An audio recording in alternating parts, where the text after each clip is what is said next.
वाहिगुरू जी का खालसा वाहिगुरू जी की फतेह। कल शामी सरदार विरसा सिंह वलटोआ होरां ने एक वीडियो पाई और उहदे विच जिस तरीके दी उन्होंने गल्लां रखिया, मैं उहदे बारे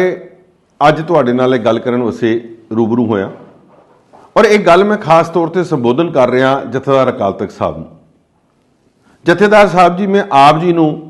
2 दिन पहला एक चिट्ठी लिखी और उस चिट्ठी दे विच मैं उही गल्लां कीतियां जिहड़ियां मैं तुहाडे नाल 3 दिन पहला फोन दे उत्ते कीतियां सी और मैं तुहानूं दस्सिया कि इस मीटिंग दे विच जिहड़ी गल्लां होईयां सी उस उहदा एजेंडा और उहदा सारी रूपरेखा मैं आप जी नाल सांझ कीती सी। मगर कल उस चिट्ठी नूं लैके जिस तरीके दे नाल सरदार विरसा सिंह वलटोआ ने एक वीडियो पाई और उहदे विच अपना दर्द जाहिर किया कि बंदी सिंघां दी रिहाई लई बहुत वड्डी लड़ाई है, इन्हां ने 20 तरीक लई तैयार कर लई सी। मगर मैनूं ये नहीं समझ आउंदा कि दर्द उन्हां दा की सी। दर्द बंदी सिंघां दी रिहाई दी गल सी या दर्द सी जिहड़ा श्री अकाल तख्त साहब के विधि विधान नूं छिक्के टंगदे हुए सरदार सुखबीर सिंह बादल साहब ने जिहड़ी माफ़ी मंगी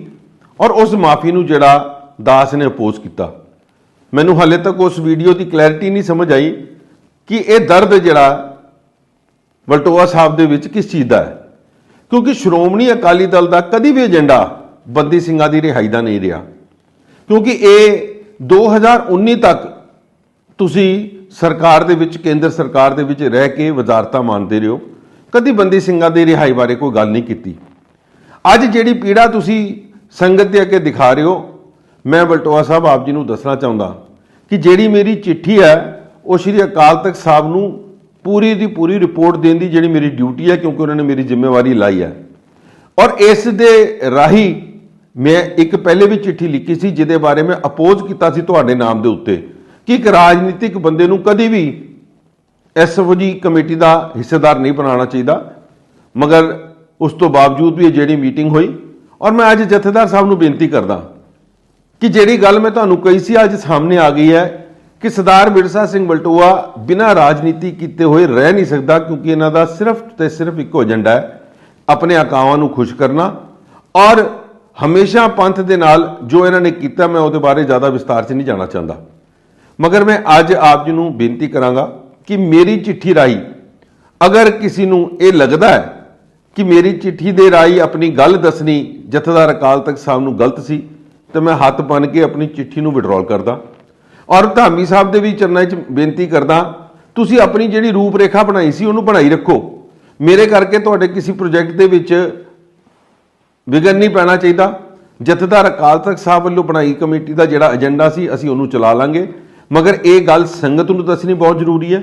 और जथेदार साहब नूं भी दसनी बहुत जरूरी सी कि तुहाडे वल्लों बनाई गई जिहड़ी 5 मैंबरी कमेटी है उहदे विच 5 चों 3 मैंबरां दा इस गल दे उत्ते विचार सी कि ये सानूं धरने नहीं देने चाहिए, सानूं गल संवाद दे विच होनी है और यही गल मैं चिट्ठी दे विच लिखी है। सो जिहड़ा तुसीं लाइन धामी साहब बनाना चाहते हो तुसीं बनाओ जी, सदके वो श्रोमणी कमेटी का है, मगर मैं अकाल तख्त साहब के जथेदार साहब के हुक्मां के हिसाब नाल जिहड़ी भी सानूं ड्यूटी लाई जाएगी असीं पूरी करांगे। और मैं वलटोआ साहब नूं एक बार फिर बेनती करांगा कि जिहड़ी राजनीति तुसीं इत्थे खेडण की कोशिश कर रहे हो, सानूं सारिआं नूं पता है कि तुसीं ये मीटिंग जिहड़ी है ये धरना है जिहड़ा किते कहण ते किते दबाव दे विच वापस लिया, क्योंकि तुहानूं जिस वक्त दिल्ली तो अखां घूरदियां ते तुहाडी जरूरत नहीं हुंदी तुहानूं दिल्ली दी आउण दी। सो ये जिहड़ा काम है इहदे बारे मैं अगे विस्तार च होर गल्लां करांगा जे अगर तुसीं इस चीज़ के उत्ते कोई डिबेट करना चाहो। मगर अज मैं एको बेनती करांगा कि मेरी उस चिट्ठी के कारण जथेदार धामी साहब नूं कि अगर तुहाडे किसी काम के विघन पैंदा तो मैं वो चिट्ठी विड्रॉल करदा और जिहड़ी अकाल तख्त साहब वालों साडी ड्यूटी लाई जाएगी मैं उसके उत्ते 100% संगत के नाल और अकाल तख्त साहब के नाल खड़ा हूँ।